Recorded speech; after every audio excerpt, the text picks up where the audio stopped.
Welcome back to the channel. RacerX here, and today I'm back with my good buddies at Courtesy Chrysler Jeep Dodge Ram in Tampa because I want to do a video for you about engine break-in. Obviously, they are unveiling my Demon right here on Friday. I cannot wait to show you guys that.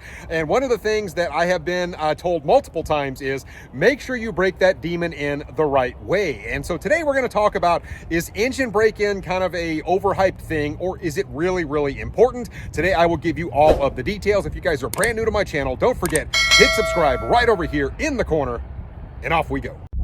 T-minus 15 seconds.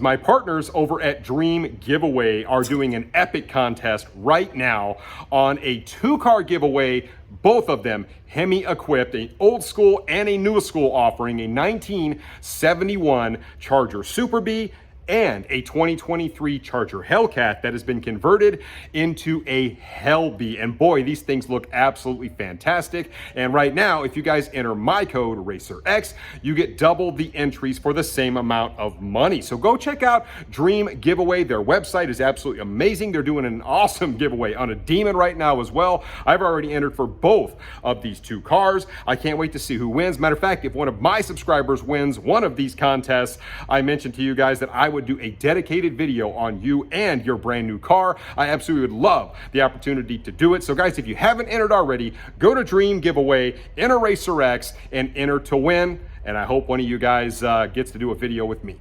And directly behind me, I've got a 2023 Charger Wide Body Scat Pack Swinger Edition. What a beautiful car, naturally aspirated 392 Hemi. And yes, it is crucial that you break these engines in the right way. I know a lot of people have kind of speculated, look, they kind of come from the factory. They're already broken in. You don't have to do a lot to them. And the truth is, that's not true at all. You actually have to break these in the right way, and there's a certain process that you have to follow to break them in. So I want to talk about that today. I actually really like this color combo, the white with the gold school on the wide body Charger Swinger. Actually looks really good. And today we're really kind of focused on high horsepower applications. However, it doesn't just apply to high horsepower cars, really any car. I mean, as expensive as cars are, you have to make sure you follow the break-in procedure to a T, especially on high horsepower applications like this one. Here you see it, 6.4 liters of American naturally aspirated horsepower. And this is a fantastic engine. It sounds good. It's a lot of fun to drive, a lot of torque, but you have to take your time when you're breaking in an engine like this. So you really have to read the owner's manual to understand the right way to do it, the right kind of oil to put in it. There's a lot of points to be made about this, but it is actually critical in your first 500 miles that you follow the break-in procedure. So let's talk about that. When it comes to breaking in your high horsepower engine, there's the right way to do it and the wrong way to do it. And I think a lot of people just simply don't understand the right way to do it. And I've talked to a lot of engineers about the right way to do it. And truth is, 500 miles is basically a number that was thrown out there by a lot of engineers. And it is a general rule of thumb, and it's a pretty good rule of thumb. But there are a lot of factors that go into breaking in an engine the right way. It's not just go take it for one trip for 500 miles and the engine is broken in. Truth is, you need a lot of heat cycles, meaning you want to turn the car off, turn it back on again, and let the engine actually get some heat, come back down to temperature. And you have a lot of moving parts in an engine that actually have to kind of phase in, so to speak. And one of the worst things you can do is take your brand new high horsepower car out and just go romp on it, go floor it, hit the thing off the rev limiter, all that kind of stuff. You simply don't want to do that. Your surfaces have not had a chance to wear in, and that's going to cause problems down the line. You may have oil leaks. There may be a number of things which we'll talk about, but do not go out and immediately floor your brand new sports car. I know a lot of people have said, oh, RacerX, we've seen you do it in the past. Now, when I'm doing reviews for you guys, a lot of times I do use brand new vehicles, but I've never really taken them past like 4,500 to 5,000 RPM. I know it sounds crazy sometimes when I'm in the car, but I'm very careful on how much RPM I will put in actually when I'm driving, right? So you don't want to just cruise down the road at one static RPM level. That's actually not what the break-in procedure procedure would suggest, right? You want to go ahead and give it multiple RPMs, right? So you want to take it anything from like 1800 all the way up to like 4500. You don't really want to go past 5000 on the break-in, but you can actually take it up a little bit. And actually, it's really good for your engine to give it variable RPMs when you're breaking it in. That doesn't mean you go crazy with it, but sometimes you want to use the paddle shifters. You want to basically test the engine at different RPM levels without going super crazy with it. So yeah, it's good for it to just kind of cruise down the road a little bit, but truth is, it's actually better for it when you're coming off of a stoplight and the thing actually goes up and down in the RPM range, because then you're testing different loads on the engine, and that is actually the best thing for it. There are also a lot of misconceptions there about changing the oil in your car, and modern engines are actually built to a lot tighter spec than they used to be. However, the general rule of thumb, especially with high horsepower applications, whether it's a 5.7 all the way up to a Bad Daddy Hellcat or even a Demon like mine sitting in the showroom over there, after about 1500 miles, it's a pretty good idea to go ahead and change your oil out. Yes, I realize that modern day synthetic oils can go up to like 5000 miles or even more without the oil change, and that's typically true across the board except for your first oil change. The reason that is you've got all your surfaces wearing in, like I mentioned. A lot of times you'll get just a little bit of metal, not crazy, right? But as I mentioned, as the camshaft is turning and you have all these wearable surfaces kind of coming to temp, you've got them kind of going back down, coming back to temp again, you're going to get a little bit of metal in the oil. That's just a normal break-in process. It's not a bad thing, but you want to kind of get that out after the first 1500 miles. So yes, you have your 500 mile break-in period. After about 1500 miles, go ahead and flush out the oil, put brand new oil in it, and you really shouldn't see anything else getting in that engine oil. But definitely make sure you know the exact type of oil to put in the car and follow it to a T. So what actually happens with your engine when you don't break it in properly? Well, there are certainly a lot of things that could happen, and truth be told, you may not necessarily know there's anything going on with your engine until, say, 30,000 miles or 60,000 miles, and that's why it's so important to follow the procedure in the first, like, 500 miles. And I've always said it's so much better for your brand new engine to take a lot of short trips than it is like a couple of long trips, because you're giving that engine a chance to heat up, cool down again, heat up, cool down again, and you've got a lot of moving parts in there doing their thing, and they have to kind of seat in. You've got a lot of gaskets in there that are expanding and contracting. You don't want to have exhaust leaks. You don't want to get blow-by. If you get engine oil into your cylinders, it's going to degrade the performance of your car as well. And all of those things could happen. You could get heat spots on your cam. I mean, there are a number of different things that could happen if you don't follow the right procedures. That's why take a lot of short trips. Don't necessarily go crazy. Vary your RPM level quite a bit when you're driving these cars. Like I said, do not go out and just romp it all the way and let it bang off the rev limiter. You're going to hurt your engine,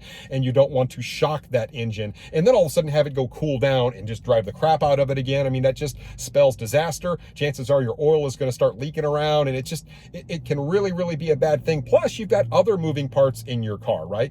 You've got a transmission in there that has clutches and all sorts of stuff like that. I mean, there's just a lot of things that you have to give it a chance to kind of work their way in the right way. And so don't go out and spend a whole bunch of money on a car and then screw it up, and then all of a sudden you find out you have lots of problems when you're out of warranty. Then all of a sudden the car becomes unaffordable. A lot of manufacturers will actually build in some fail safes until you reach that 500 mile mark, and they will limit the functionality of your vehicle. That's just for those people out there that think they need to go crazy. Now, will it hurt your car to drive it around in sport mode if you're in the first 500 miles? That's a question I get a lot, and the truth is, no, it won't. Matter of fact, moving the RPM needle up and down is actually kind of what you want. It's okay for me to be going down the street right now at 1500 RPM. I'm not hurting anything, but also I want to go ahead and give it a couple of downshifts. I can see the RPM level actually start to come up a little bit, and I'm actually going to give it a little bit of gas. I'm not going crazy with it. See, right now I'm only at 3000 RPM. I'm just kind of giving the engine a chance to wind down a little bit, and then I'll let off and I'll go ahead and hit the brakes. You also have to break your brakes in a little bit, right? They take a little bit of time to sort of bed in, and so you also want to make sure you follow the proper procedure for your brakes. So as I'm going down through here, I'm going to kind of give it some nice firm brake and then let go, and then a nice little firm brake, let go. It's just a break-in process that you have to follow really throughout the entire car. Here's the thing, if you're not in sport mode, a lot of times the transmission will kick you into the next gear before you even reach like 3,000 RPM, even if you're giving it a fair amount of throttle. That's why I said, don't be afraid to go ahead and put it in sport mode or sometimes even track mode, as long as you're not going too crazy with it. You don't just want to watt the throttle. That's not a good idea, but definitely let it stretch its legs a little bit. I've got a little bit of a straightaway right here. I'm going to come around the corner. I'm going to go ahead and actually give it a couple of quick downshifts. And like I said, I'm just going to let it whine just enough. Listen to it, and then we shift it out, right? That's only 4,500 RPM. I'm letting it kind of whine, and now I'm just going to kind of let it come back down. Let it hit a downshift, let it hit a downshift. Multiple RPM ranges is what you want here, and then just kind of let it cruise a little bit. You don't want to get the engine too hot. And another thing I have not addressed, but I want to make sure that I do, is when you first start these cars, it doesn't matter if it's got 2 miles on it or if it's got 100,000 miles on it. You want to give these things time to warm up. Don't just start it and then go ripping out of the garage, because you'll see your RPM level will actually be up around like 1,100, 1,200. You have to wait for that thing to come back down to normal idle before you start going. Give your engine a break. Give it a time to actually warm up, get that oil flowing, all the things that it needs to do. Internal combustion engines need a little bit of care. So don't just start it and go in 10 seconds. That's not the right thing to do for these engines. And if you're in a place where it's cold, it's even worse to do that. Let the engine come to temperature a little bit. Let the RPMs come down, because you can do your engine some damage if you try and just start it and just go. So it's a very important thing to remember. I know I'm going to get a comment or two about this, so I figured I would just go ahead and address it. For those of you that have been following my channel for a long time, you realize I have done a lot of the 0 to 60 or the 60 to 130 tests in the past. And oh, you're doing that with brand new cars, you probably trashed them and all this kind of stuff.